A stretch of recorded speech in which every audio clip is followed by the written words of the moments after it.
सर्वे छात्रा नमो नमः। द्वादश पाठ संबंध कारक षष्ठी विभक्ति। संस्कृत में हम 12वें पाठ का अध्ययन करेंगे।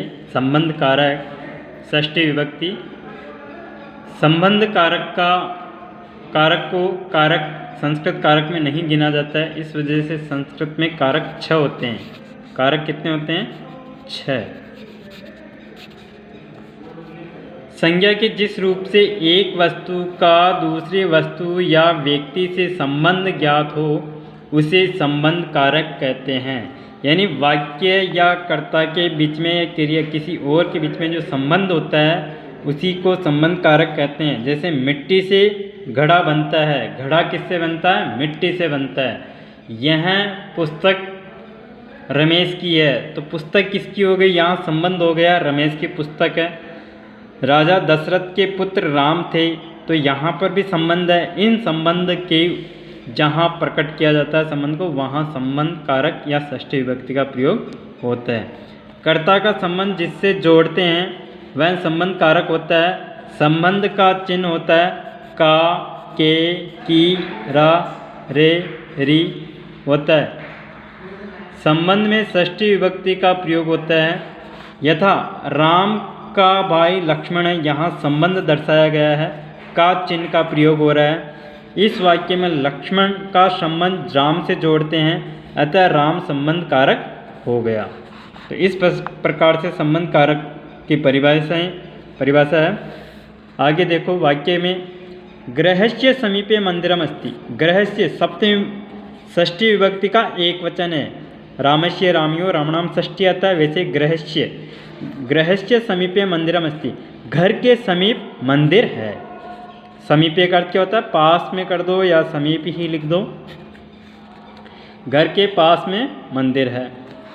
अस्माकं देश विशाल अस्मि। अस्माकं ये भी सब षष्ठी विभक्ति का एक वचन है, बहुवचन है। बहुवचन अस्माकं। हमारा, इसका अर्थ होता है हमारा। हमारा देश विशाल है या बड़ा है। हमारा देश बड़ा है या विशाल है। विशाल का अर्थ होता है बड़ा, विस्तृत। एतत् मम पुस्तकम। एतत् का अर्थ यह, मम का मनी मेरी, पुस्तकम मनी अस्ति। यह पुस्तक मेरी है। मम भी षष्ठी विभक्ति का है यहाँ पर। भारतस्य राजधानी देहली अस्ति। भारत की राजधानी दिल्ली है। भारतीय में भी षष्ठी विभक्ति एक वचन है, यानी भारत की राजधानी दिल्ली है। गंगाया जलम पवित्रम भवति।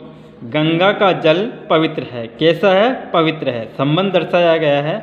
गंगाया में भी षष्ठी विभक्ति का प्रयोग है। जलम पवित्रम, पवित्र का माने शुद्ध या पवित्र। नदीनाम जलम प्रदूषितम अस्ति। नदीनाम, नदियों का जल प्रदूषित है, यानी खराब है। संबंध दर्शाया गया है। नदियों का जल कैसा है? खराब है, प्रदूषित है। आगे पेज को पलटते हुए, अस्माकं राष्ट्रम, हमारा राष्ट्र, हमारा देश। अस्माकं राष्ट्रम भारतम अस्ति। हमारा राष्ट्र भारत देश है, भारत है। हमारा राष्ट्र भारत है, भारत राष्ट्र है। भारतस्य प्रमुख पर्वत हिमालय अस्ति। भारत में प्रमुख पर्वत हिमालय है, माने पर्वतों का जो प्रमुख पर्वत है वो हिमालय है। भारतस्य प्रमुखा नदी गंगा अस्ति। भारत की जो प्रमुख नदियां हैं उनमें से गंगा नदी प्रमुख नदी है। गंगाया जलम पवित्रम अस्ति। गंगा का जल पवित्र है। भारतस्य प्रमुखे सरिते गंगा यमुना च सत्य। भारत में प्रमुख नदियां हैं। सरिते का अर्थ नदियां हैं।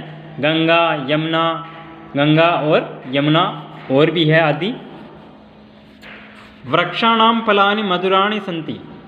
वृक्ष, मधुराम, मधुर का अर्थ होता है मीठा। वृक्षाणाम फलानि मधुराणि सन्ति। वृक्षों के फल बहुत मीठे होते हैं। उद्यानस्य पुष्पाणि सुंदराणि सन्ति। बगीचे में, बगीचे की जो सुंदरता होती है पुष्पों से होती है। बगीचे की सुंदरता किससे होती है? पुष्पों के द्वारा। वृक्षाणाम पत्राणि हरितानि सन्ति। वृक्षों के पत्ते हरित मनी हरे होते हैं। वृक्षों के जो पत्ते होते हैं वो कौन से कलर में होते हैं? हरे। हरित मनी हरा। बालका वृक्षस्य समीपे क्रीडन्ति। बालक माने बहुत से बालक वृक्ष माने पेड़ के पास में खेलते हैं। वानरः वृक्षस्य शाखाया ऊपरी अस्ति। बंदर वृक्ष की ऊपर, वृक्ष की जो शाखा है उस पर है, माने वृक्ष की शाखा पर है। बंदर कहाँ? ऊपर वृक्ष की शाखा पर। शाखा माने ब्रांच, शाखा। एतत् मम उद्यानम अस्ति। एतत् मनी यह, मम मनी मेरा, उद्यान मनी बगीचा है, यह मेरा बगीचा है। उद्यानस्य समीपे सरोवर अस्ति।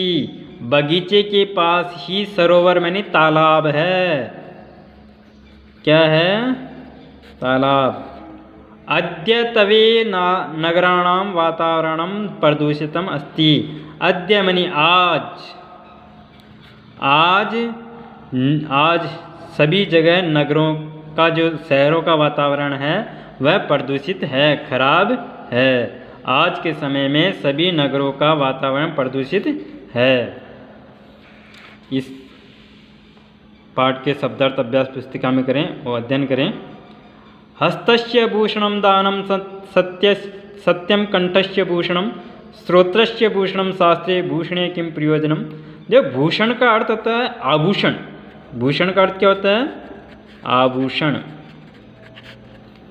हाथ का आभूषण क्या है?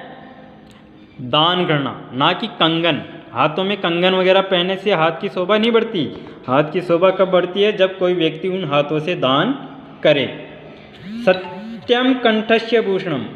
कंठ की शोभा किसी हार या किसी पहने आभूषण से नहीं होती है। कंठ की शोभा कब बढ़ती है? जब वह व्यक्ति सत्य बोलता हो। श्रोतस्य भूषणम शास्त्रम। और सुनने से, शास्त्रों के सुनने, जो कान से सुने जाते हैं तभी कानों की शोभा बढ़ती है। भूषणे किम प्रयोजनम, अर्थात आभूषणों का क्या प्रयोजन? जब व्यक्ति सोने चांदी से अपने कानों में, हाथों में, कंठों में कुछ भी पहन रखा हो, लेकिन इन लक्षणों का उसको ज्ञान न हो, तो वह आभूषण पहनना व्यर्थ है। तभी हाथ का दान आभूषण कहलाता है, दान। और सत्य, जो कंठ होता है उसका आभूषण सत्य कहलाता है। और सुनने का अपने कानों की शोभा शास्त्रों से मानी गई है। ये पाठ का अध्ययन पूरा हुआ। अभ्यास कार्य बाद में सेट कर दूँगा। धन्यवाद।